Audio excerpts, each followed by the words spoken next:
السلام عليكم ورحمة الله وبركاته. اللهم صل وسلم وبارك على سيدنا محمد وعلى أهله وصحبه أجمعين. قبل ما نبدأ الفيديو ما تنسيش تحط لايك وتشترك في القناة لو انت لسه ما اشتركتيش، وتفعلي زر الجرس عشان كل ما انزل فيديو ينزلك إشعار بيه. النهاردة بقى هنعمل حاجة مميزة مش كتير اللي بيعملوها، اللي هو تقصير العباية من فوق. يعني ان انا عايزة اقصرها بس من فوق.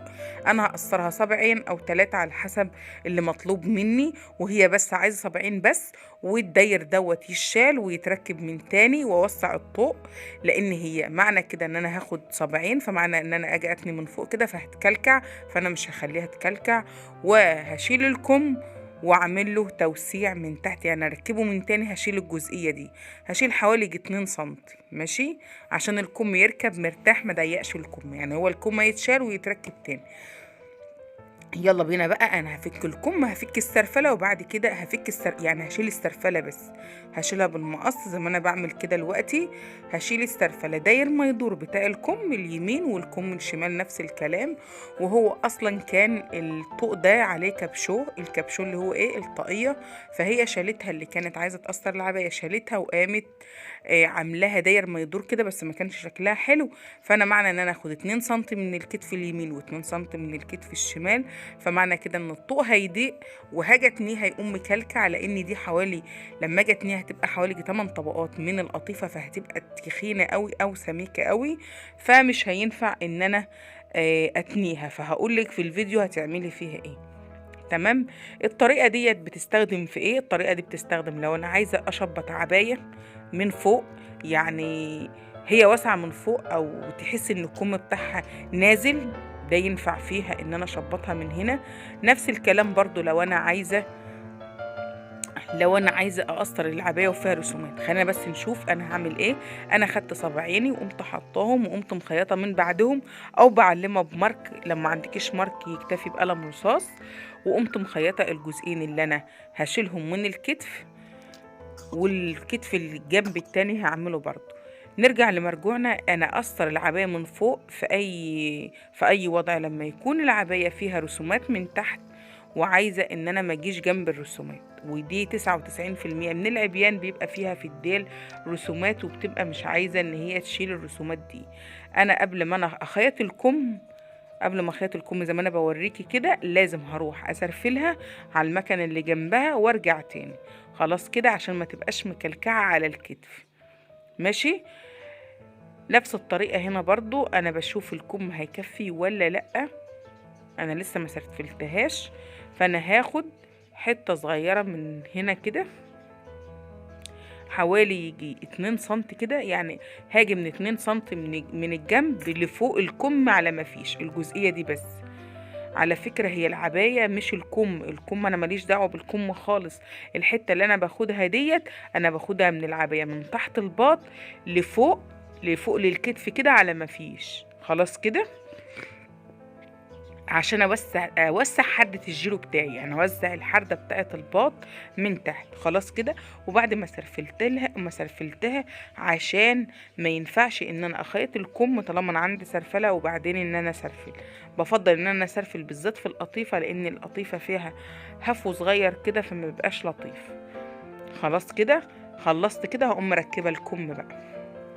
بس اشيل بس القصاقيس الزيادة اللي في السرفلة. اهم حاجه بس لو وصلت بالفيديو لحد هنا ما تنسيش تحط لايك وتشترك في القناه لو انت لسه ما اشتركتيش. انا هاجي على الكم واعمل له البوزه اللي انا بعملها دي او الفرد اللي انا بعمله، وبقوم جايبه من تحت من هنا كده واقوم مخيطه الكم كله في بعضه داير ما يدور. انا كده كده قايسه الكم هينفع ولا لا. انت لسه مبتدئه وعارفه ان هو مش هيجي، او خايفه تخيطي وانت لسه ما شفتهوش، بقوم حاطه الفرد بتاعي على الكتف بتاعي من فوق، واقوم حاطه دبوس، واقوم عاملاه كله بدبابيس او مسرجاه كله بتسريج بالابره.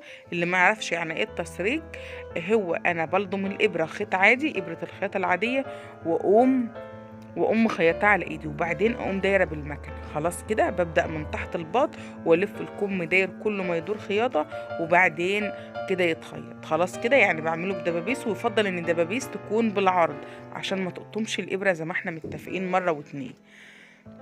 خلاص كده. وبعد ما خلصت الكم، شوفي الكم بقى ما شاء الله ما شاء الله بيتعرف ازاي ان تقفيلك نظيف. انا الكم كله نظيف اهوت، والسير اللي تحت الباط واخد مع السير اللي هو بتاع الجنب نفسه، ماشي. السير اللي هو بيبقى طالع من الجنب من عند الصدر كده طالع مرتبط بتاع الكم. يعني تشوفيها تقولي هي اصلا مش معمول فيها حاجه خالص. هي ما شاء الله ما شاء الله عجبتها، وكان التقفيل كويس. ما بقفلش اي حاجه. هي فعلا كانت مبوظاه ان هي فكتها وبعدين جابتها لي، او عملت الطوق وبعدين جابتها لي.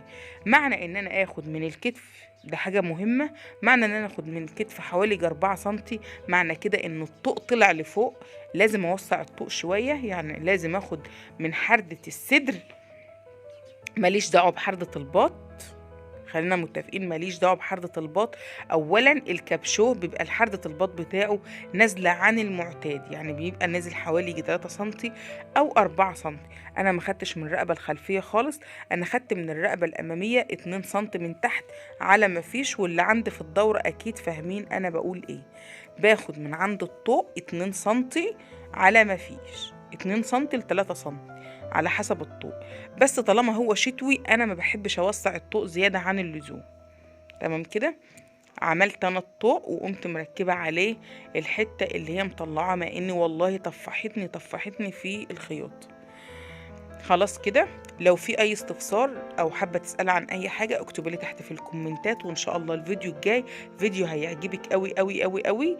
الفيديو الجاي ان شاء الله هيبقى عن احنا امتحاننا الدوره. هقولك هعمل لك فيديو بالبنات وهم قاعدين على المكن وبالمنتجات اللي هم عاملينها. واقسم بالله ما في واحده عندي كان عندها مكنه وبتعرف تخيط الا لاجل الحلفان.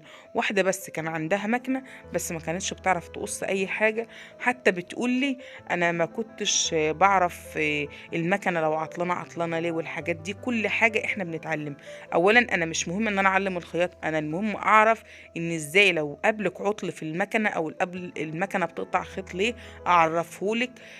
كان النهارده اول يوم في الدوره كنا بنعلم البنات فيه ازاي تقعد على المكنه وازاي تلضمها وازاي الابره بتتحط صح وحاجات كتير جدا. ممكن اعمل لكم فيديو بكره لتصليح المكنه والاعطال بتاعتها وايه اللي بيقابلك فيها. ان شاء الله تابعيني بس وانت ان شاء الله هتلاقي كل جديد. انا دلوقتي بقفل الكمين، قفلت الكمين قصدي، وبعمل الطوق قفلته اهوت. هسرفله واقوم عطياله بنطه على السريع كده. انا سرفلته اهو عشان السرفله ما تبقاش مكلكعه من الطوق. بقوم عطيالها بنطه خارجيه من بره بتبقى حوالي تقريبا ربع سنتي. يعني بتخلي الخياطه تبقى السرفله بدل ما هي بارزه كده بخليها في الملابس من جوه ما تبقاش بارزه يعني. خلاص كده انا بديلها سن خياطه. لو انت لسه ما اشتركتيش اشتركي في القناه وفعلي زر الجرس عشان كل ما انزل فيديو تتفرجي عليه. الفيديو الجاي هيبقى حلو قوي قوي قوي، شوفيه هيعجبك. وعندنا برضو مخدات اللي هي بتشتغل شغل يدوي، عاملين حاجات جميله جميله جميله جدا في الدوره. استنى الفيديوهات الجايه هتعجبك جدا. انا بقى كده بقفل الطوق خلاص. انا خدت منه 2 سم زي ما اتفقنا عشان اوسع الرقبه، يعني عشان الرقبه ما تبقاش دقيقه، لان انا خدت منها 4 سم من الطول الثابت بتاعها. اهم حاجه وانت قاعده على المكنه كده وانت قاعده لوحدك استغفري على طول، خلي لسانك على طول بذكر الله. يا رب يكون الفيديو عجبكم. هي دياتي الحته اللي انا بقولك عليها، حاجه مهمه جدا. مش كل الناس بتقصر العبايه من فوق، بس ديت كانت على حسب طلب الزبونه. الزبونه هي اللي كانت طالبه ان انا اقصرها من تحت، وتشوفيها تقولي ما تعملش فيها اي حاجه خالص، وهي اللي كانت كده. اهم حاجه خلي بالك من الخط ده. واشوفكم في فيديو جديد، والسلام عليكم ورحمه الله وبركاته. سلام.